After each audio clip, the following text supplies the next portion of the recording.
स्वयं को छोड़ और कोई नहीं बचा सकता। एत बोधि वृक्ष के नीचे। मौन रात में जागरण का क्षण भारत के बिहार राज्य में स्थित उरुवेला के घने जंगलों के बीच नीरांजना नदी के किनारे एक अर्धचंद्र की रात थी। वहां एक पुरुष एक विशाल बोधि वृक्ष के नीचे ध्यानस्थ मुद्रा में बैठा था। उसकी छाया पेड़ की छाया में विलीन थी, शांति, मौन और स्थिरता में। यह व्यक्ति कोई साधारण पुरुष नहीं था। यह थे सिद्धार्थ गौतम, जो जल्द ही बनेंगे महात्मा बुद्ध। 6 वर्षों की कठोर तपस्या के बाद उन्होंने सभी अतियों को त्याग दिया और मध्य मार्ग का अनुसरण किया।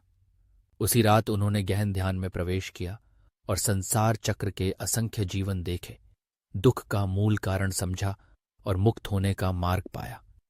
जैसे ही भोर का तारा उदय हुआ, उन्होंने आंखें खोलीं और उसी क्षण उनके भीतर यह अंतर ज्ञान प्रकट हुआ, स्वयं को छोड़ और कोई नहीं बचा सकता। 2 वह वाणी जो अनुभव से उपजी थी, बुद्ध की यह वाणी कोई कल्पना नहीं थी। यह थी स्वानुभव से उपजी गहन सच्चाई। वे एक राजकुमार थे जिनके पास सब कुछ था, वैभव, प्रेम, अधिकार, लेकिन इन सब में उन्हें पीड़ा, रोग, वृद्धावस्था और मृत्यु की छाया दिखी। उन्होंने राजपाट त्याग दिया, केश मुंडन किया, काषाय वस्त्र धारण किए और वन में तपस्या की। चरम तपस्या के बाद भी जब शांति नहीं मिली, तब उन्होंने जाना, बाहर कुछ भी नहीं जो तुम्हें मुक्ति दे सके। मुक्ति भीतर से ही उपजती है।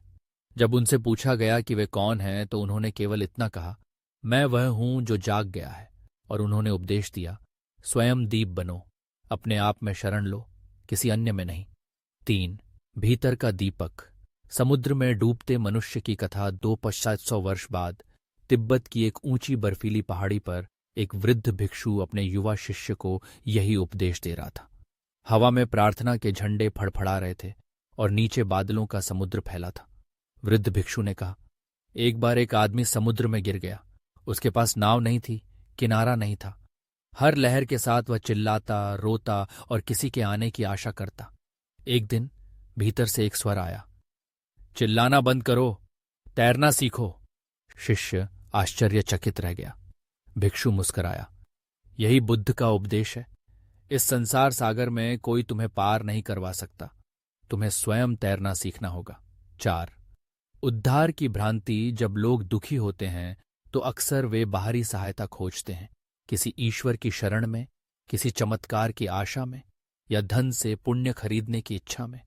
बुद्ध ने कहा, पूरा संसार खोजो, तुमसे अधिक प्रेम और करुणा का अधिकारी कोई नहीं मिलेगा, स्वयं के अलावा। और यह भी कहा, कोई तुम्हारे लिए जी नहीं सकता, दुख नहीं सह सकता, तुम्हारे लिए जाग नहीं सकता। एक उपमा युक्त कथा में मनुष्य के शरीर को जलते हुए घर के समान बताया गया और कहा गया, तुम ही गृहपति हो, अग्नि फैल रही है और तुम केवल किसी के आने की प्रतीक्षा कर रहे हो, जबकि पानी की बाल्टी तुम्हारे पास है। 5 साहसी का मार्ग।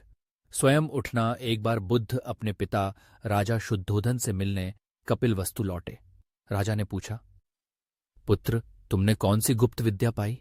बुद्ध ने कहा, पिताश्री, कोई गुप्त बात नहीं है, मैंने केवल भीतर झांका और सब कुछ स्पष्ट हो गया।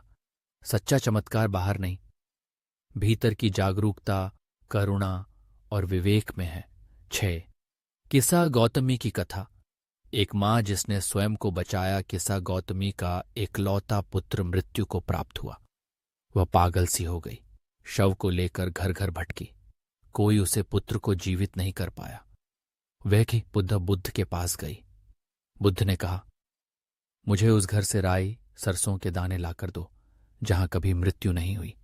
वह पूरे नगर में घूमी, लेकिन हर घर में किसी की मृत्यु हुई थी।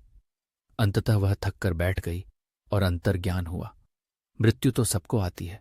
उसने पुत्र को जलाया, बुद्ध से दीक्षा ली और अरहत बन गई। बुद्ध ने चमत्कार नहीं किया, उन्होंने उसे जागृत किया और उसी क्षण उसने स्वयं को बचा लिया। 7 उद्धार नहीं, जागरण खोजो, स्वयं को छोड़ और कोई नहीं बचा सकता। यह वाक्य आत्मनिर्भरता का आह्वान है। यह अलगाव नहीं, बल्कि भीतर की जिम्मेदारी है। न कोई हमारे स्थान पर चल सकता है, न हमारे स्थान पर दुख सह सकता है।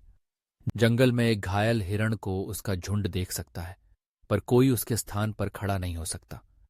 उसे स्वयं उठना होगा, कांपते हुए भी, लहूलुहान होते हुए भी।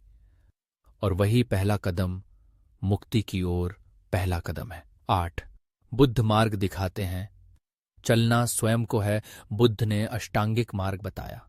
सम्यक दृष्टि, सम्यक संकल्प, सम्यक वाणी, सम्यक कर्म, सम्यक आजीविका, सम्यक प्रयास, सम्यक स्मृति, सम्यक समाधि। उन्होंने किसी को मजबूर नहीं किया, कोई पुरस्कार नहीं दिया। उन्होंने बस इतना कहा, यह मार्ग है शांति तक, चलकर देखो।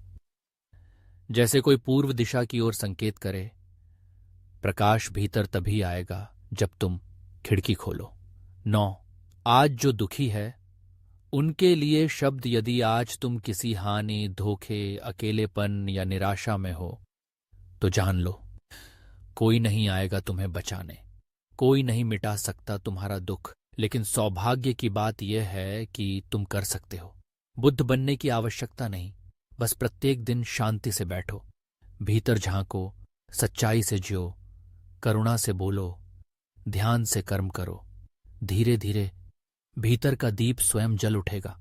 वही है सच्चा उद्धार, बाहर से नहीं, भीतर से जागरण। 10 जब हम स्वयं को बचाते हैं, हम औरों को भी प्रकाश देते हैं। जो व्यक्ति अंधकार से निकलता है वह केवल स्वयं को नहीं बचाता, वह एक प्रेरणा बन जाता है। बुद्ध कभी भी कोई चमत्कारी ईश्वर नहीं थे। वे एक सामान्य व्यक्ति थे जिन्होंने भीतर झांका, जागे और उस जागरण की लौ जगाई जो अब लाखों करोड़ों को प्रकाश देती है। तो यदि आज तुम अंधेरे में बैठो और तुम्हारे हाथ में एक ही तीली हो, तो दूसरों का इंतजार मत करो, वह तीली जलाओ स्वयं के लिए, क्योंकि स्वयं को छोड़ और कोई नहीं बचा सकता। और यही बुद्ध का सबसे महान उपहार है, स्वतंत्रता, आत्म जवाबदेही और जागरण।